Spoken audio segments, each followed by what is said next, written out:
जय हिंद बच्चों। तो लेकर आ चुका मैं आप लोगों के लिए नेक्स्ट वन शॉट सीरीज का वीडियो, जहां पे आज हम डिस्कस करने वाले हैं equation of a straight line के कुछ इंपॉर्टेंट क्वेश्चंस और साथ ही कुछ आपको कंसेप्ट्स भी हम आपको समझाएंगे। अब यहाँ पे पूरे के पूरे डिटेल में तो नहीं जाएंगे, लेकिन हाँ बहुत ऐसी सारी चीजें होंगे जो बहुत ज्यादा इंपॉर्टेंट होंगे और नो डाउट वो चीजें हम सभी चीजें ऑलमोस्ट हम सभी चीजें यहाँ पे डिस्कस करेंगे और नो डाउट इंपॉर्टेंट क्वेश्चन तो खैर डिस्कस करना ही करना है। आइए, तो सबसे पहले आप लोगों को पता होना चाहिए स्लोप। अच्छा, एक चीज बता दो, स्लोप को हम ग्रेडियंट के नाम से भी जानेंगे, तो कहीं पे अगर ग्रेडियंट लिखा हुआ आ जाए तो घबराइएगा नहीं, ठीक है ना। चलिए, ठीक है ना, चलिए। अच्छा, स्लोप या फिर ग्रेडियंट ये क्या होता है, ये दो तरीके से निकाले जाते हैं आपके पास। पहली चीज, जब आपके पास 2 पॉइंट्स गिवन हो, ध्यान रखिएगा, जब आपके पास 2 पॉइंट्स गिवन हो। और दूसरी चीज, जब आपके पास एंगल गिवन हो। जब 2 पॉइंट्स गिवन हो, स्लोप को या फिर ग्रेडियंट को हम एम से रिप्रेजेंट करेंगे, छोटा वाला एम से, याद रखिएगा, स्मॉल एम से, ठीक है। तो उसका जो फॉर्मूला होता है वो होता है आपके पास y2 minus y1 divided by x2 minus x1, ठीक है ना। जिसमें से पहला पॉइंट मान लेते हैं 2,3 है और दूसरा पॉइंट मान लेते हैं 4,5 है। तो ये x1 और ये y1 होगा, ये x2 होगा, ये y2 होगा। आपको सभी यहाँ पे चारों वैल्यूज पता है, पुट कीजिए, आपके पास स्लोप तैयार है, ठीक है।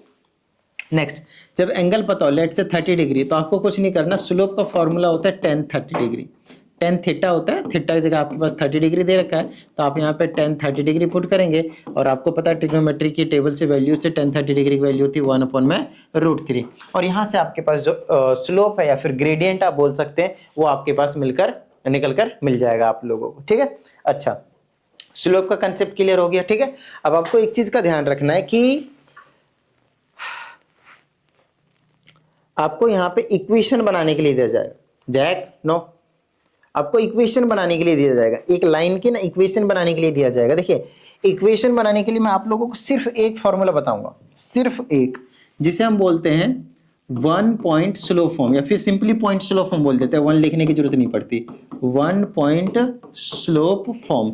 इसका मतलब ये है कि आपको एक पॉइंट पता होना चाहिए, कोई सा भी पॉइंट हो, कोई दिक्कत नहीं, एक पॉइंट पता होना चाहिए और आपको स्लोप पता होना चाहिए किसी भी लाइन की, आप उसकी इक्वेशन तैयार कर सकते हैं। आपके माइंड में चाहे कैसा भी इक्वेशन आपको निकालने के लिए दिया जाए, आपके माइंड में बस एक ही चीज चलनी चाहिए कि जिस भी लाइन की हमें इक्वेशन बनानी है उसके बारे में हमें दो चीजें पता होनी चाहिए। पहली चीज, एक ऐसा पॉइंट चाहिए जिससे वो लाइन पास हो रही है, और दूसरी, आपको उसी चीज का स्लोप चाहिए। तो स्लोप निकालने के दो पॉइंट दिए हो सकते हैं, या फिर स्लोप आपको डायरेक्टली दिया हुआ मिल सकता है। सिर्फ आपको मैं एक यही वाला आपको याद कराने के लिए बोल रहा हूं, और वो हम कैसे निकालेंगे, y माइनस y1, फिर स्लोप, फिर यहाँ पे x माइनस x1। आपको एक चीज बता दूं, यहाँ पे आपके पास x और y, ये जो x और y है सिंपल डायरेक्टली, इसमें 1 2 कुछ भी नहीं लग रहा, वो आपके पास इक्वेशन में उसी के फॉर्म में आपके पास निकलेगा, ठीक है ना। स्ट्रेट लाइन की इक्वेशन आप लोगों को पता है ना, ऐसे करके होती है 3x + 2y - 5 that is equal to 0, something like this. Standard form अगर बोलते हैं तो ax + by + c = 0 होता है ना, इस फॉर्म के होता है। तो इस फॉर्म में अगर आप देखें तो यहाँ पे x और y ऑलरेडी है, राइट, जहाँ पे abc आपके पास कुछ भी रियल नंबर्स हो सकते हैं। अच्छा, अब आपको एक चीज का ध्यान रखना है यहाँ पे कि भाई x और y की जगह आपको कभी भी कुछ भी पुट नहीं करना होगा। कहाँ पे पुट करना होगा, यहाँ पे पुट करना होगा, ये x1 और y1। ये x1, y1 कुछ और नहीं, ये वही वाला पॉइंट है जहां से जिस लाइन की इक्वेशन आपसे पूछी गई है वो इसी वाले पॉइंट से पास हो रहा है। और m आपको पता है क्या, आपके पास स्लोप है, और कोई दिक्कत नहीं, बस इतना आपको पता होना चाहिए, ठीक है। एक चीज और बताना चाहूंगा मैं आप लोगों को, स्लोप इंटरसेप्ट फॉर्म कहते हैं इसको, स्लोप फॉर्म या फिर स्लोप इंटरसेप्ट फॉर्म कहते हैं, जिसमें होता है y = mx + c। बड़ा इंपॉर्टेंट इक्वेशन है, इसे आप अगर आगे चल के आपके पास मैथमेटिक्स रहता है या फिर फिजिक्स रहता है या फिर केमिस्ट्री रहता है, तो वहाँ पे हम कहीं ना कई जगह पे इस वाले स्टैंडर्ड फॉर्म को हम यूज करते हैं। और अभी भी इसका यूज करते हैं हम स्लोप निकालने के लिए, किसी भी जब लाइन दिया हुआ रहता है। तो अभी समझा देता हूँ कैसे, जिसमें x और y तो भाई उसके टर्म्स में है, m आपका स्लोप है, और ये जो c रहता है उसे हम बोलते हैं y इंटरसेप्ट, ठीक है ना, y इंटरसेप्ट कहते हैं। फॉर एग्जांपल एक लाइन कुछ इस तरह से जा रही है, ये वाली लाइन, ये वाली, इसका कलर चेंज कर देता हूं मैं, मान लेते हैं कि ये जो येलो वाली है, येलो वाली लाइन है, ऐसे जा रही है, तो ये वाला जो डिस्टेंस है ये, इसे हम c बोलते हैं, ठीक है ना। इसको हम एक्स इंटरसेप्ट बोलते हैं और इसको हम वाई इंटरसेप्ट कहते हैं। तो इसे हम वाई इंटरसेप्ट हमेशा लेते हैं, ध्यान रहे एक्स इंटरसेप्ट नहीं लेते, ठीक है ना। चलिए, तो इसका याद रखिएगा, अभी पता चल जाएगा किस तरीके से हम इसको यूज करवाएंगे आपको, ठीक है ना। उसके बाद आपके पास एक और कंसेप्ट है जिसे हम बोलते हैं when two lines are parallel, ध्यान रखिएगा, when two lines are parallel, two lines are parallel. In short आप लोगों को कंसेप्ट में सभी कंसेप्ट बता दे रहा हूं। Their slopes are equal, their slopes are equal. देखिए क्यों इक्वल है, कैसे इक्वल है, क्या प्रूफ चाहिए, इन सभी के लिए आपको मेरे फर्स्ट वीडियो देखना पड़ेगा जो मैंने आप लोगों को ऑलरेडी करवा रखा है स्ट्रेट लाइन का, तो वहां पे मैंने डिटेल में बात कर रखा है, ठीक है ना। अच्छा, फर्स्ट वीडियो और सेकंड एक्सरसाइज का फर्स्ट वीडियो, दो अलग अलग कंसेप्ट के लिए वीडियो होंगे। मान लेते हैं इसका स्लोप m1 है, इसका स्लोप m2 है, तो m1 और m2 इक्वल होते हैं किस केस में, when two lines are parallel to each other, याद रखना है इसको, ठीक है ना। अच्छा, दूसरा कंडीशन होता है when two lines are perpendicular, बड़ा इंपॉर्टेंट है, ध्यान समझिएगा। When two lines are perpendicular, two lines are perpendicular, product of slopes is -1। देखिए मान लेते हैं एक लाइन ये है L1, एक लाइन ये मान लेते हैं L2, और मान लेते हैं कि एक दूसरे के ऊपर क्या है, परपेंडिकुलर है। तो पहले लाइन का जो स्लोप है उसे हम m1 मान लेते हैं, दूसरे लाइन का जो स्लोप है उसे हम m2 मान लेते हैं। तो इन दोनों को जो प्रोडक्ट होगा m1 मल्टीप्लाई m2 किसके इक्वल होगा, -1 के इक्वल होगा। ये कंडीशन, ये कंडीशन, ये तो हद से ज्यादा इंपॉर्टेंट भाई साहब, मैं क्या बताऊं, मेरे हिसाब से इस बार बोर्ड में जो क्वेश्चन आएगा उसमें ये वाला कंसेप्ट 100% लगना चाहिए मेरे हिसाब से। लेट्स से क्या होता है, तो ये कहानी आप लोगों को अभी तक जो भी चीजें करवाया वो एक कंसेप्ट था, और अब हम बात करेंगे किस चीज की, क्वेश्चन की। तो चलो भाई फटाफट क्वेश्चन कर लेते हैं।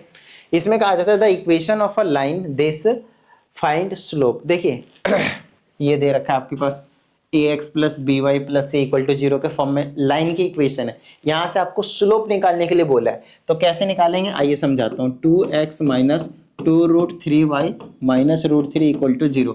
आपको अभी भी मैंने बताया कि y is equal to mx plus c होता है। आप क्या कीजिए, यहां से y की वैल्यू निकालिए, y की, हाँ y की निकालिए। तो मैं क्या करता हूं, इस पूरे को उठाकर राइट साइड भेज देता हूं, ठीक है ना। तो ये हो जाएगा 2x माइनस √3, इधर रखूंगा, इसको उधर भेजा तो 2√3 टाइम्स y हो जाएगा। अब ये y उधर ही रखता हूँ क्योंकि y की वैल्यू निकालनी है, 2√3 को इधर डिवाइड कर देते हैं, तो 2x के नीचे आ जाएगा 2√3 माइनस √3 के नीचे आ जाएगा 2√3, ठीक है ना, और इज इक्वल टू में y। थोड़ा बहुत काटा पीटी कर देते हैं, तो y की वैल्यू आ जाएगी टिडिंग टिडिंग x/√3 और माइनस टिडिंग टिडिंग 1/2। तो आपको साफ साफ दिख रहा है, इस फॉर्म में ले आया। यहाँ से y की वैल्यू निकालने का बेनिफिट क्या मिला, आया आपको समझा देता हूँ। आपको कंपेयर करना है स्लोप इंटरसेप्ट फॉर्म से, इस वाले लाइन से, ठीक है ना, लाइन के स्टैंडर्ड फॉर्म से। तो y की वैल्यू साफ साफ दिख रहा है। बताइए m की वैल्यू क्या होगी, x का कोफिशिएंट, x के साथ नंबर क्या है 1/√3, यहाँ कुछ नहीं है तो 1, तो m की वैल्यू क्या आ गई 1/√3। यही तो है आपके पास स्लोप। देखिए m की वैल्यू ही को क्या क्या कहते थे, हम स्लोप कहते थे। तो ये जो फर्स्ट पार्ट है वो यही चीज आपसे पूछा गया था। दूसरी चीज हमसे कहता है इंक्लिनेशन। इंक्लिनेशन का मतलब है ये लाइन कितने एंगल पे इंक्लाइंड है। हमेशा वो एंगल एक्स एक्सिस का देखते हैं, ध्यान रहे, एक्स एक्सिस के साथ, पॉजिटिव एक्स एक्सिस के साथ, इस तरीके से थीटा। तो ये कितने एंगल पे इंक्लाइंड है उसकी बात करते हैं, और वो कैसे निकलता है आपके पास tan थीटा, है ना। m इज इक्वल टू क्या होता है tan थीटा। स्लोप का फॉर्मूला क्या बताया अभी मैंने आप लोगों को एंगल के टर्म्स में, tan थीटा। तो हमें tan थीटा मतलब थीटा निकालना है, तो उसके लिए हम m ले लेंगे। m क्या है आपके पास 1/√3, और आप लोगों को पता है 1/√3 को मैं क्या लिख सकता हूँ, tan के टर्म में ही लिखना है, तो tan 30 डिग्री लिख सकता हूँ, राइट। यहाँ से थीटा की वैल्यू कितनी निकल कर आ जाएगी एंगल को कंपेयर करते ही 30 degree. So the inclination is 30 degree, got it, okay. Next it is your y intercept. So y intercept क्या है आपके पास, देख लीजिए, ये -1/2। इस केस में ये लाइन कुछ इस तरह से जा रहा होगा, y एक्सिस को नेगेटिव डायरेक्शन में कट कर रहा होगा, इसे हम बोलेंगे c, ठीक है ना, y इंटरसेप्ट, गॉट इट। चलिए, बड़ा ही इंपॉर्टेंट क्वेश्चन है, इसको बड़े प्यार से समझिएगा। इसमें आपका कंसेप्ट यूज हो रहा है पिछले वाले चैप्टर का, याद कीजिए। लास्ट जो वन शॉट मैंने आप लोगों के लिए अपलोड किया था उसमें क्या था आपके पास, section formula and mid point formula. तो वो वाला कंसेप्ट यहाँ पे थोड़ा सा मैं यूज करूंगा, तो प्यार से देखिएगा, है ना, अच्छे से समझिएगा, सारी चीजें समझ में आ जाएंगे। हमसे कहता है find the equation of a line. देखिए हम अपने टारगेट से इधर उधर मत भटकेगा, क्योंकि इसमें हमसे जो बोला है ना उस पर आप चिपके रहिएगा। इसमें कहता है हमें एक इक्वेशन की सॉरी लाइन की इक्वेशन बनानी है जिसकी ग्रेडियंट, ग्रेडियंट का क्या मतलब बताया था आप लोगों को, स्लोप। तो स्लोप हो गया 3/2, ठीक है ना, slope 3/2 which passes through the point P, और वो एक पॉइंट P से पास होता है। तो आपको मैंने पहले बता दिया किसी भी लाइन की इक्वेशन आपको बनानी हो उसके लिए आपको सिर्फ दो चीजों की जरूरत है, पहली एक स्लोप और दूसरी एक पॉइंट जिस पॉइंट से वो पास हो रहा है। तो स्लोप तो आपको पता है, बस एक पॉइंट जिससे पास हो रहा है वो आपको पता करना है। तो पॉइंट P से पास हो रहा है तो पॉइंट का कोऑर्डिनेट तो दिए होने चाहिए ना, पॉइंट P का कोऑर्डिनेट नहीं है आपके पास x1, y1, ये तो नहीं पता आपको, तो वो आपको निकालना पड़ेगा। उसके लिए आपको कंडीशन दिया है यहाँ पे, देखिए कहता है where P divides the join A और B, आपको दिख रहा है A यहाँ पे मान लेते हैं -2,6 है और B यहाँ पे मान लेते हैं 3,-4 है। P कहीं पे भी है जो डिवाइड कर रहा है इसको 2:3 में, मान लेते हैं यहाँ पे कहीं P है जो कि x, y बोलूंगा और इसको मैंने बोल दिया कि 2:3 में डिवाइड किया जा रहा है। तो देखिए यहाँ पे सेक्शन फॉर्मूला का यूज करके हमें ये जो पॉइंट P है उसे निकालना पड़ेगा। इसका मतलब वो जो लाइन है वो इसी पॉइंट P से पास हो रहा है, ऐसे करके कहीं से भी इधर इधर से पास हो सकता है। तो हमें इस वाले लाइन की इक्वेशन निकालनी है जिसका स्लोप दे रखा है हमें 3/2। देखिए कितना प्यारा सा क्वेश्चन है, कंसेप्ट वाला क्वेश्चन है, मजा आ जाएगा भाई। जिनको अच्छे से मतलब चैप्टर समझ में आ गया होगा वही कर पाएगा इस टाइप का क्वेश्चन, वरना वो कंफ्यूज होकर रह जाएगा, अरे कहाँ क्या क्या दे दिया है इसमें, इनकी तो कोई जरूरत भी नहीं थी, है ना। तो हमें पॉइंट P की जरूरत है। तो टारगेट से हटिए मत, हमारा टारगेट था स्लोप पता है, पॉइंट पता करना है। पॉइंट निकालने के लिए हमें सेक्शन फॉर्मूला की जरूरत पड़ सकती है, कोई दिक्कत नहीं, हम कर लेंगे। तो x का कोऑर्डिनेट के लिए फॉर्मूला याद कीजिए, पिछले चैप्टर में करवाया था m1 x2 + m2 x1 divided by m1 + m2, याद आया ना।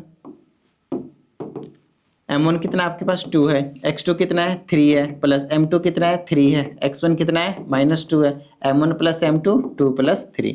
तो x की वैल्यू आ गई 2 3 जा 6 -3 2 जा 6 डिवाइडेड बाय 5। तो कितना आ गया 0, 0 आ गया। x क्या आ गया आपके पास 0 हो गया। चलो y भी निकाल ही लेते हैं, यहीं पे लगे हाथ। y का फॉर्मूला क्या था आपके पास, m1 y2 + m2 y1 divided by m1 + m2। आई ना बात समझ में। तो y की वैल्यू क्या हो जाएगी, m1 की जगह 2 है, y2 की जगह कितना -4 है, प्लस m2 की जगह कितना है m2 3 है, और मल्टीप्लाई y1 की जगह कितना है आपके पास 6 है, डिवाइडेड बाय कितना है 2 + 3, ये हो जाएगा -8 और 6 × 18 डिवाइडेड बाय में 5। तो यहाँ से आ गया ऊपर आ गया 10/5, तो आ गया आपके पास 2।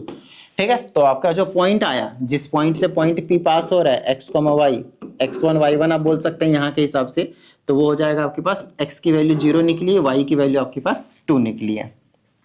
तो ये पॉइंट P आपके पास तैयार है। ठीक है, चलो भाई ओके। तो अब देखिए आपको स्लोप पता है, आपको पॉइंट पता है, तो इक्वेशन बना देंगे y - y1 = m ब्रैकेट में x - x1। बहुत सारे बच्चे ऐसे लिखते हैं, इस वाले को इसके डिवाइड में लिखते हैं y - y1 divided by x - x1। That's your choice, उसमें किसी भी तरह की कोई भी प्रॉब्लम नहीं, ठीक है ना। तो उसे आंसर में कुछ भी जो फर्क है वो नहीं पड़ने वाला, मल्टीप्लाई को अपने डिवाइड में लिख दिया, उससे कुछ भी प्रॉब्लम नहीं। ठीक है, पुट कर लीजिएगा y - y1 कितना देखिए 2 है, = m की जगह 3/2 है, सॉरी स्लोप 3/2 दे रखा है, x - x1 की जगह 0 है। ठीक है ना, ये बना लिया y - 2 = ये बन गया 3/2 टाइम्स x, इधर कर देते हैं, ये हो जाएगा 2y - 4 = 3x। 3x को इधर ले आऊँ या फिर इन दोनों को उधर ले जाता हूँ, ये बना लेगा 3x - 2y और प्लस का 4। ये आपके पास इक्वेशन तैयार है और क्वेश्चन भी कंप्लीट हो चुका है। तो कंसेप्ट पे प्रॉपर तरीके से पकड़ रखिए, सभी चीजें बड़े प्यार से आप लोगों से हो जाएगा। ठीक है, चलिए हमसे कहता है find the equation of a line passing through the point this and having x intercept as 4 units. देखिए कितना प्यारा क्वेश्चन दे रखा है हमसे। x इंटरसेप्ट का क्या मतलब है, एक ऐसा लाइन होगा जो x एक्सिस को 4 यूनिट्स बोला है, प्लस का 4 यूनिट्स बोला है, तो प्लस के साइड में 4 यूनिट्स पे कट करके निकल रहा होगा, इस तरह से ऐसे निकल रहा होगा या फिर ऐसे निकल सकता है, कोई दिक्कत नहीं। ये वाला 4 होंगे आपके पास, 4 x इंटरसेप्ट 4, तो मतलब यहां से पास हो रहा है वो वाला लाइन, है ना। तो वो कितना हो जाएगा आपके पास, ये वाला पॉइंट कितना हो जाएगा, मान लेते हैं यहां से पास हो रहा है तो 4,0 होगा, क्योंकि x की वैल्यू 0 हो गई, और क्योंकि ऑन द x एक्सिस है तो y की वैल्यू 0, इसका कोऑर्डिनेट हो गया 4,0। और साथ ही हमसे ये कह रखा है इससे पास हो रहा है, -2,3 से पास हो रहा है, मतलब ये वाली लाइन नहीं है, क्योंकि -2,3 का क्या मतलब है, x की वैल्यू नेगेटिव होनी चाहिए और y की वैल्यू आपके पास पॉजिटिव होनी चाहिए। तो x की वैल्यू नेगेटिव, y की वैल्यू पॉजिटिव, इधर कहीं से पास हो रहा है, कोई दिक्कत नहीं, होने दो, ऐसे जा रहा है -2,3, ऐसे जा सकते हैं, कोई दिक्कत नहीं, बहुत सही है, ठीक है ना। चलिए, तो ये वाला बिल्कुल सही है। अब क्या कर सकते हैं, 2 पॉइंट पता है आपके पास, तो क्या 2 पॉइंट से हम इक्वेशन नहीं बना सकते, आपके पास 2 पॉइंट फॉर्म भी होता है वैसे, लेकिन मैं 2 पॉइंट फॉर्म में आपको उलझाऊंगा ही नहीं। आपसे मैं बस इतनी सी बात बोलूंगा कि आप क्या कीजिए, स्लोप निकाल लीजिए बस, ठीक है ना। आप क्या कीजिए, स्लोप निकाल लीजिए। स्लोप कैसे निकाल लें, मान लेते हैं कि इसको हम x1 और इसको y1 कर देते हैं, इसको हम x2 और इसको हम y2 कर देते हैं, कोई दिक्कत नहीं है। तो स्लोप का फॉर्मूला क्या होता है, याद कीजिए, y2 minus y1 divided by x2 minus x1। आप किसी को भी x1 y1 x2 y2 बोल सकते हैं, दोनों में से उससे कुछ भी फर्क नहीं पड़ेगा, ठीक है। ये हो जाएगा y2 माइनस y1, तो कितना आ जाएगा मेरे पास, y2 0 minus 3 divided by x2 की जगह 4 है, माइनस x1 की जगह माइनस, तो 6 हो जाएगा, तो -3/6 हो गया, तो -1/2 आपके पास स्लोप आ गया। कोई दिक्कत वाली बात नहीं है, आपको स्लोप पता है, और एक पॉइंट, ये रहा पॉइंट जिससे ये पास हो रहा है, x1 y1, याद आया ना, है ना। तो क्योंकि स्लोप का फॉर्मूला क्या होता है इक्वेशन बनाने के लिए, तो y माइनस y1 m और x माइनस x1, ठीक है। तो ये हो जाएगा y माइनस y1, y1 की जगह कितना है 3 है, इज इक्वल टू m की जगह कितना आ गया -1/2, x माइनस 1, तो उसके जगह प्लस का 2 पुट कर देंगे, 2 इधर भेज दीजिए, इधर उधर करना आता है आपको स्टैंडर्ड फॉर्म में लाने के लिए। देखिए ये तो बेसिक चीज है भाई, इसमें कोई मतलब वो नहीं करनी, चोरी नहीं करनी कि भाई कामचोर बन जाए, नहीं करेंगे, नहीं, ये बेसिक चीज है, इधर उधर करना जरूर आना चाहिए। ये आपको छोटी क्लासेस से ट्रेनिंग दी जाती है जानबूझकर, ठीक है ना, यहाँ पे ऐसे गड़बड़ नहीं करना भाई। और अगर इसमें भी प्रॉब्लम आ रही है तो आपको ये वीडियो मतलब देखने का उतना ज्यादा बेनिफिट देखो नहीं होगा। आपको स्टार्टिंग से बेसिक चीजें, छोटी छोटी चीजें, जहां पे मैं ऐसी भी चीजें एक्सप्लेन कर रहा हूँ स्टार्टिंग वाली, बिल्कुल वहां से थोड़ा सा देखना पड़ेगा, तब जाकर मजा आने वाला है, ठीक है ना। आइए नेक्स्ट क्वेश्चन की बात करते हैं। इसमें कहते हैं हमारे पास ए है, बी है और सी है, किसी भी ट्रायंगल के वर्टिसेस हैं। हमसे कहते हैं इक्वेशन निकालना है एक ऐसे मीडियन का जो ए से पास होता हो, ठीक है ना। देखिए एक ट्रायंगल बना लेते हैं हम, जैसे कि मेरे पास ये एक ट्रायंगल हो गया, तो इसमें हम ए यहाँ पे बोल देते हैं, बी यहाँ पे बोल देते हैं, सी यहाँ पे बोल देते हैं। ए दे रखा है हमारे पास 3,5, बी दे रखा है हमारे पास 7,8, ठीक है, और सी दे रखा है हमारे पास 1,-10। हमें ए भी पता है, हमें बी भी पता है और हमें सी भी पता है। हमसे कहता है एक ऐसा मीडियन है जो ए से पास हो रहा है, उसका आपको इक्वेशन बनाना है, ठीक है। तो यहां से ऐसे कर दीजिए, ठीक है, ऐसे निकाल दीजिए मीडियन। चलिए लाइन बना लेते हैं। मीडियन क्या होता है, सामने वाले साइड पे जाके दोनों उसको इक्वल पार्ट्स में डिवाइड कर देता है, इस तरीके से। इसको मान लेते हैं कि पॉइंट डी है, ठीक है ना। तो ये वाला हिस्सा और ये वाला हिस्सा क्या हो जाता है, बिल्कुल बराबर बराबर, ठीक है ना। अब देखिए आपको एक चीज पता होना चाहिए, ये जो डी है वो मिड पॉइंट नहीं बन गया, किसका, बीसी का, बीसी का बिल्कुल बीचों बीच में, क्योंकि मीडियन का काम ही होता है दो हिस्सों बराबर, दो बराबर बराबर हिस्सों में बांट देना भाई। तो आपको यहाँ पे मिड पॉइंट का फॉर्मूला लगाकर क्या करना है, आपको डी का कोऑर्डिनेट निकाल लेना पहले तो x1 प्लस x2 बाई 2, तो 7 प्लस 1 8, 8 बाई 2 4 आ गया, कॉमा 8, और इसको प्लस माइनस करेंगे तो -2 आएगा, 2 से डिवाइड करेंगे तो -1 आ जाएगा। लो भाई, तो हमने डी का कोऑर्डिनेट भी लगा दिया, निकाल दिया, मिड पॉइंट फॉर्मूला लगाकर लिखना है सारी चीजें, फॉर्मूले लिखने हैं अकॉर्डिंग टू मिड पॉइंट, फॉर्मूले लिखना है, वैल्यूज पुट करना है, सॉल्व करना है, everything you have to show, right. तो यहां तक मेरे हिसाब से कर लोगे, छोटी सी चीज थी। अब एक लाइन में अगर आपको 2 पॉइंट पता है तो कोई दिक्कत ही नहीं है, 2 पॉइंट से हमारे पास इक्वेशन तैयार रहता है ना। और वो कुछ नहीं, अगर आप चाहें तो डायरेक्ट भी कर सकते हैं ऐसे करके, y minus y1 is equal to m और x minus x1। 2 point slope form कुछ अलग नहीं है, देखिए मैं समझाता हूँ। इसमें क्या करना है आपने, y1 y2 m की जगह क्या पुट कर देना है पता है, स्लोप का फॉर्मूला। वो क्या होता है, y2 minus y1 divided by x2 minus x1 और ब्रैकेट में x माइनस x1। या तो आप m अलग से निकाल लो और एक पॉइंट लेकर वैल्यूज को पुट करो, या तो आप डायरेक्टली यही वाला यूज कर दो, कुछ फर्क नहीं पड़ता उससे, ठीक है। चलिए वैल्यूज को पुट कर देते हैं। इसको मैं x1 y1 मान लेता हूँ, इसको मैं x2 y2 मान लेता हूँ। बार बार कह रहा हूँ, जब 2 पॉइंट दिए होते तो किसी को भी आप x1 y1 और x2 y2 लेट कर सकते हैं। ये हो जाएगा y माइनस y1, y1 कितना मेरे पास 5 है, is equal to y2 minus y1, तो -1 माइनस y1 की जगह कितना है 5 है, divided by x2 minus x1 4 minus 3 bracket x minus x1 की जगह 3। अब इसको सॉल्व करने में कई बार बच्चे ना सिली मिस्टेक्स कर देते हैं, नेगेटिव को पॉजिटिव कर देते हैं, या फिर मल्टीप्लिकेशन में या फिर एडिशन सब्ट्रैक्शन में। तो जब भी आप इस टाइप के क्वेश्चंस को सॉल्व करें बड़े प्यार से, देखिए अगर आप एक क्वेश्चन 2 मिनट्स में कर पा रहे हैं, 2 मिनट्स में 2 मिनट में कर पा रहे हैं, तो आप क्या कीजिए 2 मिनट 30 सेकंड लगाइए, 2.5 मिनट लगाइए, कोई दिक्कत वाली बात नहीं है। आपके पास बहुत इनफ टाइम रहता है, 3 घंटे बहुत होते हैं, 3 घंटे मिल रहे हैं आपको, समझिए 3 घंटे में आपको करने के 80 नंबर के पेपर करने, 3 नंबर का क्वेश्चन होता है, 3 मिनट भी नहीं लगते। आ रही बात समझ में? तो क्या हो गया, 80 मिनट का पेपर है, 80 घंटे सॉरी 80 मार्क्स का पेपर है आपके पास, 80 मिनट्स में हो गए, बाकी जो बच गए वो कहाँ गए, 180 मिनट्स मिल रहे हैं आपको। 100 मिनट तो आपके पास वैसे पड़े हैं। जब मेरे 10th का बोर्ड था, और ये बात है मेरे पास 2017 नहीं, 17 में तो 12 हो गई थी, 15 की, 2015 की, उस टाइम पे मैंने 70 मिनट्स में पूरा का पूरा पेपर कर दिया था। पूरे पेपर की बात कर रहा हूं मैं, 80 मार्क्स का सारा पेपर अटेम्प्ट कर दिया था। और टाइम मेरे पास बाकी 3 घंटे जो दिए थे, बाकी जो टाइम बच गए वो बच गए मेरे पास, 1 घंटा 10 मिनट हो गया ना, तो 1 घंटा बाकी जो 50 मिनट है वो मेरे पास बच गए, तो मैं बाकी को करवा रहा था। अब यहाँ पे बच्चों को डाउट आता है, सर अगर आपने 80 मार्क्स का पेपर किया होगा तो 60 के आसपास आ गया होगा। ऐसा नहीं है, मेरे 80 आउट ऑफ 80 आ गए थे यहाँ पे। अब 70 मिनट्स में अगर पेपर मैंने 80 मार्क्स का अटेम्प्ट किया था और 80 आउट ऑफ 80 आ गया, इसका क्या मतलब है? इसका सिंपल सा मीनिंग है कि क्वेश्चंस बहुत ज्यादा इजी थे। इजी इसलिए थे क्योंकि मैंने प्रैक्टिस किया हुआ था, और कुछ भी बात नहीं है। आई नहीं बात समझ में? बाकी पेपर बहुत हल्के होते हैं, सिर्फ आपको कॉन्सेप्ट बिल्ड करने, कॉन्सेप्ट, ठीक है ना।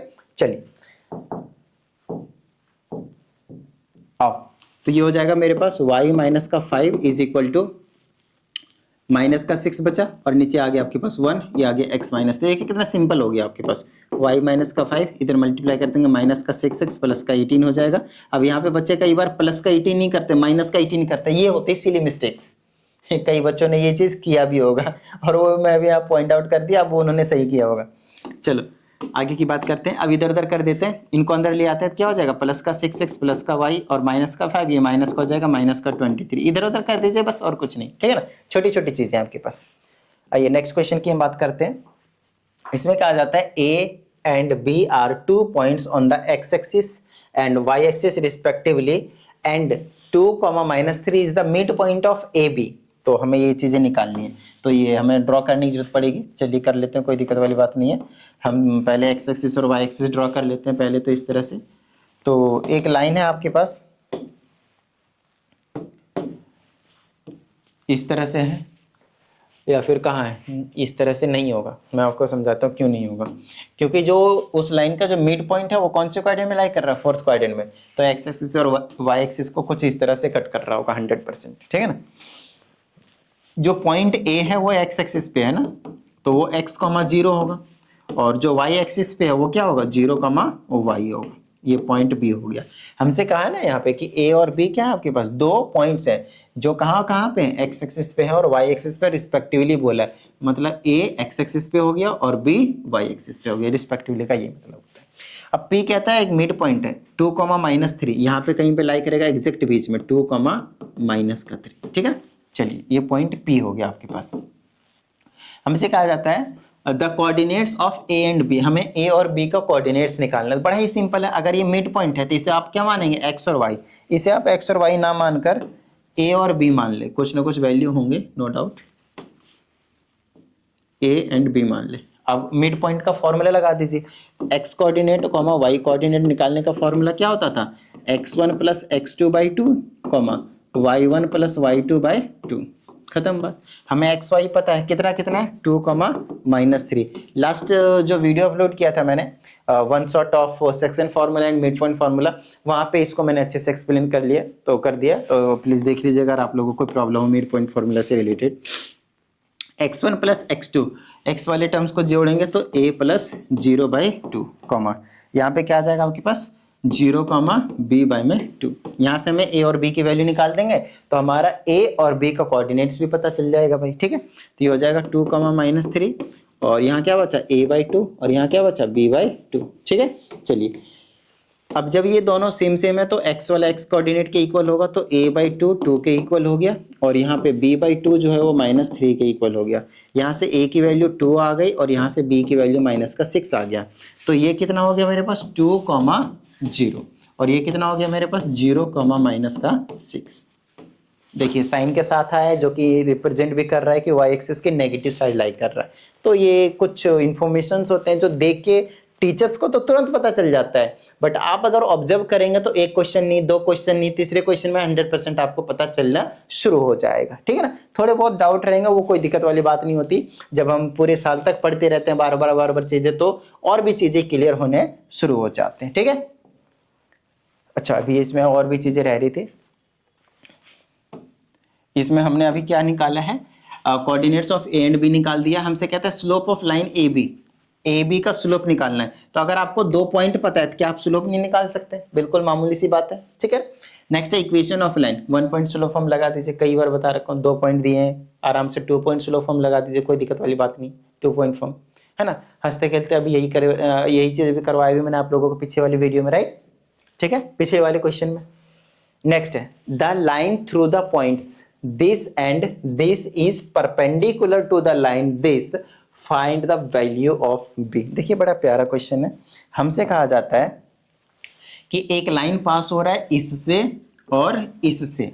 ठीक है, 2 पॉइंट से आपके पास, किससे पास हो रहा है, -2, 3 से और 4, b से। ये एक लाइन है। ठीक है, हमसे कहता है ये लाइन परपेंडिकुलर है किस पे, इस वाली लाइन पे। ये लाइन परपेंडिकुलर किसी को भी कैसे बना लीजिए, ऐसे है, तो ये इसको मैंने 2x - 4y = 5 बोल दिया। ये दोनों लाइनें आपस में क्या परपेंडिकुलर है, तो हमसे b की वैल्यू निकालनी है। तो आपको मैंने पहले कंडीशन की प्रोबेबिलिटी कंडीशन बता रखी है कि जब 2 लाइनें परपेंडिकुलर होते हैं तो उनके स्लोप का प्रोडक्ट -1 के इक्वल होते हैं। तो इसका स्लोप मान लेते हैं m1 होगी, इसकी स्लोप मान लेते हैं m2 होगी। तो दोनों को अगर मैं मल्टीप्लाई करता हूं तो किसके इक्वल आना चाहिए, -1 के। तो वहां से ये कंडीशन यूज होंगे जब भी परपेंडिकुलर वाले लाइन वाले इक्वेशन में, लाइन वाले क्वेश्चन में आपके पास कभी भी परपेंडिकुलर आया तो सबसे पहले दिमाग में यही रखिए कि ये वाला तो कंडीशन भैया यूज होगा ही होगा। आई ना बात समझ में? ठीक है ना, चलिए नेक्स्ट।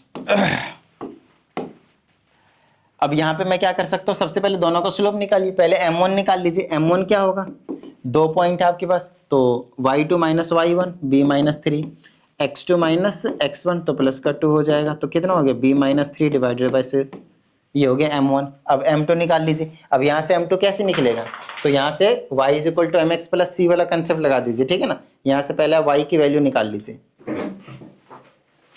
यहाँ से आप पहले y की वैल्यू निकाल लीजिए, तो ये हो जाएगा 2x - 5 = 4y। ठीक है ना, 4 को डिवाइड में भेज देंगे तो इसके नीचे भी 4, इसके नीचे भी 4, और यहाँ से गायब कर देता हूँ मैं। ठीक है, चलिए इसको काट देंगे तो आ जाएगा 1/2 टाइम्स x - 5/4 = y। तो ये हो गया x का कोफिशिएंट क्या होगा, y = जब mx + c से कंपेयर करेंगे तो x का कोफिशिएंट स्लोप होता है, तो m की वैल्यू 1/2 हो गए। तो दूसरे वाले की वैल्यू 1/2 आया, इसकी वैल्यू आया है b - 3y में 6 = -1। अब यहाँ से क्या हमें b की वैल्यू निकालने में कोई प्रॉब्लम होगी? बिल्कुल नहीं, सिंपल सी बात है ना। इधर उधर कर देते हैं तो ये हो जाएगा b - 3y में 12 = -1। यहाँ से b - 3 = -12, तो b की वैल्यू हो जाएगी -12 + 3 = -9। लो भाई, खत्म बात, डन। आई ना बात समझ में? ठीक है, शांति से एक जगह बैठा नहीं जाता तुम्हें, कभी इधर कभी उधर।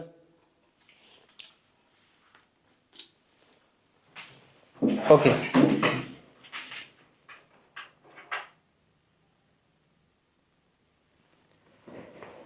तो यहां से हमने क्या कर दिया, b की वैल्यू निकाल दिया। ठीक है, नेक्स्ट है हमारे पास ये वाला क्वेश्चन। कहते हैं ए बी सी डी क्या है आपके पास, एक रोम्बस है। यहाँ पे एक बड़ा ही प्यारा सा कंसेप्ट है, ध्यान से समझिएगा, मजा सा आ जाएगा। ठीक है ना, ध्यान से समझिएगा।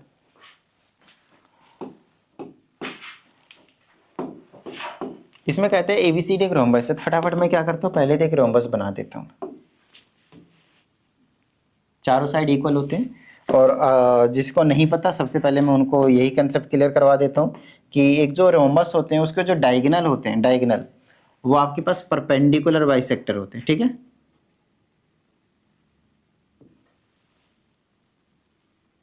डायगोनल्स जो है परपेंडिकुलर बाइसेक्टर होते हैं। इसका मतलब ये है कि अगर मान लेते हैं यहाँ पे ABCD ऐसे नेमिंग करी है मैंने और बीच में O पे इंटरसेक्ट कर रहे हैं, तो ये हिस्सा और ये वाला हिस्सा इक्वल होगा, ये हिस्सा और ये वाला हिस्सा इक्वल होगा, साथ ही ये यहाँ पे 90, ये 90, ये 90 और ये 90 परपेंडिकुलर बाइसेक्टर का ये मतलब होता है।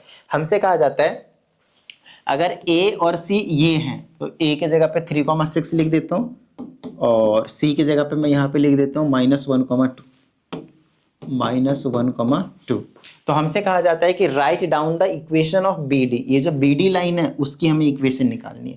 देखिए कितना प्यारा क्वेश्चन दिया भाई साहब, मजा सा आ गया, मेरे को देख के ही मजा आ गया। देख ली, समझिएगा बड़े प्यार से, ठीक है।